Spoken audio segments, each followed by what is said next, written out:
तो आज हम लोग इसमें जानेंगे कि हेल्थ से रिलेटेड कुछ क्वेश्चन और आंसर, यानी कि हमारे जो बॉडी का जो वाइटल साइंस होता है नॉर्मल, वो कितना होना चाहिए।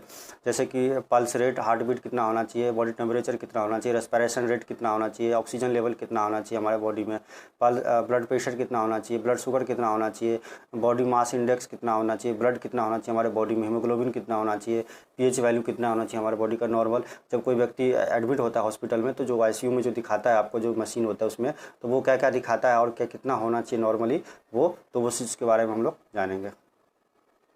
ये पल्स रेट और हार्ट बीट जो होता है लगभग एक ही होता है। तो जो पल्स रेट और हार्ट बीट होता है वो 60 से लेकर के 110 तक जो है नॉर्मल माना जाता है, और एवरेज जो है 72 तक है, 72 है तो एवरेज 72 होता है। लेकिन 60 से अगर 110 के बीच में है तो नॉर्मल है पल्स रेट।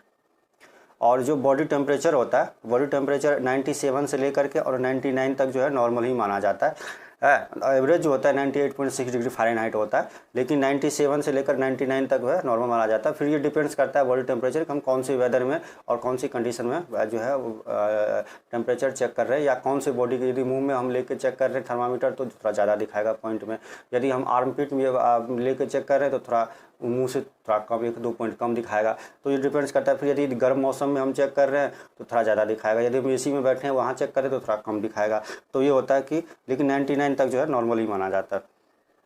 और जो रेस्पिरेशन रेट होता है, रेस्पिरेशन रेट सांस लेने की जो गति होती है वो 12 से 20 तक नॉर्मल होती है, यानी कि 1 मिनट में हम 12 से 20 बार सांस लेते हैं। यदि 20 से ऊपर है, यानी कि 20 से 24 के बीच में है, तो हमें सांस लेने में दिक्कत हो रही है। इसका मतलब है कि सांस लेने में दिक्कत होगी, ऑक्सीजन की ज़रूरत पड़ सकती है, अलर्ट रहने की ज़रूरत है। यदि 24 से ज़्यादा होता है तो उसको फिर ऑक्सीजन की ज़रूरत पड़ सकती है, यानी कि उसको ब्रेथलेस हो सकता है। और एवरेज जो होता है 18 होता है।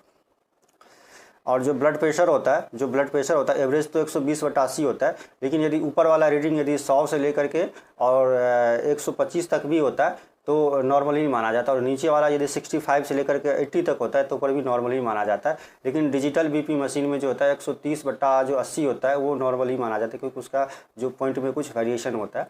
और फिर ये भी डिपेंड्स करता है कि आप कौन से किस टाइम आप बीपी चेक कर रहे हो। यदि आप जो है यदि आप एक्सरसाइज करके या फिर सीढ़ी चढ़ के या फिर ज़्यादा कुछ काम करके बीपी चेक कर रहे हो तो फिर ज़्यादा दिखाएगा आपका।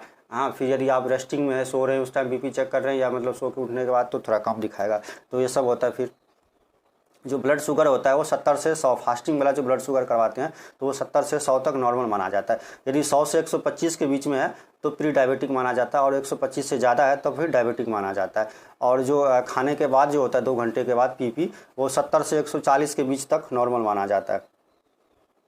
और उसके बाद जो हमारा ऑक्सीजन लेवल जो होता है, जो कोरोना वायरस में सबसे इंपॉर्टेंट होता है, ऑक्सीजन लेवल चेक किया जाता है। तो जो ऑक्सीजन लेवल जो होता है, जिसको हम SpO2 बोलते हैं, यानी कि जो पल्स ऑक्सीमीटर होता है उसमें जो हम ऑक्सीजन लेवल चेक करते हैं उसको हम बोलते हैं SpO2, ऑक्सीजन सेचुरेशन लेवल। तो वो जो होता है 95 से 100 तक होता है। 100 तो बहुत कम होता है, 95 से 99 तक जो है नॉर्मल ही माना जाता है, यानी 100 तक नॉर्मल माना जाता है, 94 तक भी नॉर्मल माना जाता है। और यदि 90 से लेकर के और 94 तक है, तो अगर किसी को कोविड पॉजिटिव है और 90 से लेकर 94 तक है तो फिर अलर्ट रहने की ज़रूरत है, यानी कि उसको ऑक्सीजन की ज़रूरत पड़ सकती है, तो उसको डॉक्टर से कंसल्ट करना चाहिए। और यदि 90 से कम होता है तो फिर जो है उसको हॉस्पिटल ले जाने की ज़रूरत है, उसको ऑक्सीजन सपोर्ट की ज़रूरत पड़ती है। तो वैसे डिपेंड्स करता है कि डॉक्टर से संपर्क करना चाहिए यदि 94 से कम हो तो। और उसके बाद जो ब्लड से जो हम ऑक्सीजन लेवल चेक करते हैं वो 70 से 100 तक नॉर्मल माना है, जिसको ABG यानी आर्टेरियल ब्लड गैस होता है, तो वो एग्जैक्ट होता है। तो उससे जो ब्लड ऑक्सीजन लेवल चेक करते हैं तो वो 70 से 100 तक होता है। उसके बाद जो हमारा जो बॉडी मास इंडेक्स होता है, बॉडी मास इंडेक्स का मतलब होता है कि हमारा हाइट, वेट और जो हमारा एज होता है उसके अनुसार से ये निकाला जाता है। बॉडी मास इंडेक्स होता है, वो आप ऑनलाइन निकाल सकते हैं। बॉडी मास इंडेक्स आप सर्च करके कि कितना होना चाहिए। तो यदि आपका बॉडी मास इंडेक्स यदि अंडर 18.5 से नीचे है तो इसका मतलब आपका जो है अंडर वेट है, यानी कि आपका वेट कम है आपके बॉडी में। यदि आपका जो है 18 से लेकर के और 25 तक है तो आप जो है नॉर्मल कंडीशन माना जाता है। और यदि 25 से ज़्यादा यानी कि 30 तक है, 30 है तो आपको जो है ओवरवेट माना जाता है। और यदि 30 से ऊपर है तो आपको जो ओबेसिटी यानी कि मोटापा, इसको मान सकते हैं कि आपको मोटापा है। तो ये है बॉडी मास इंडेक्स। आप नेट पे सर्च कर सकते हैं बॉडी मास इंडेक्स की किसका कितना, मतलब आप अपना हाइट, वेट और एज वगैरह चेक करके ये होता है।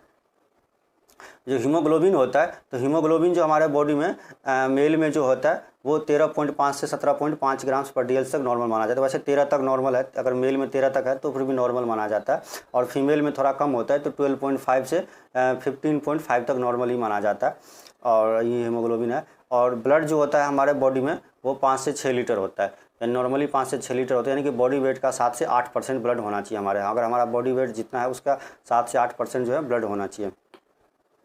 उसके बाद फीमेल में थोड़ा कम होता है, यानी कि ½ लीटर कम होता है, तो 4.5 से 5.5 लीटर होता है। और जो हमारा जो पीएच होता है, ब्लड का जो पीएच होता है, यानी कि हमारा बॉडी का जो पीएच होता है वो 7.35 से 7.45 होना चाहिए। तो ये सब होता है हमारा कंडीशन। तो ये था हमारा कुछ हेल्थ से रिलेटेड कुछ सवाल। तो यदि आपको मेरा वीडियो ये पसंद है तो प्लीज़ इसे लाइक ज़रूर कीजिए, सब्सक्राइब जरूर कीजिए और वीडियो को शेयर कीजिए ज़्यादा से ज़्यादा, ताकि लोगों को तक ये नॉलेज पहुँचे। और यदि इससे भी अच्छी वीडियो देखना, ऑक्सीजन लेवल कितना होना चाहिए हमारे बॉडी में, कौन सा टेस्ट बेहतर होता है, आरटी-पीसीआर या रैपिड एंटीजन, तो उसके लिए जो है मैं वीडियो बनाऊँ, आप देख सकते हैं। धन्यवाद।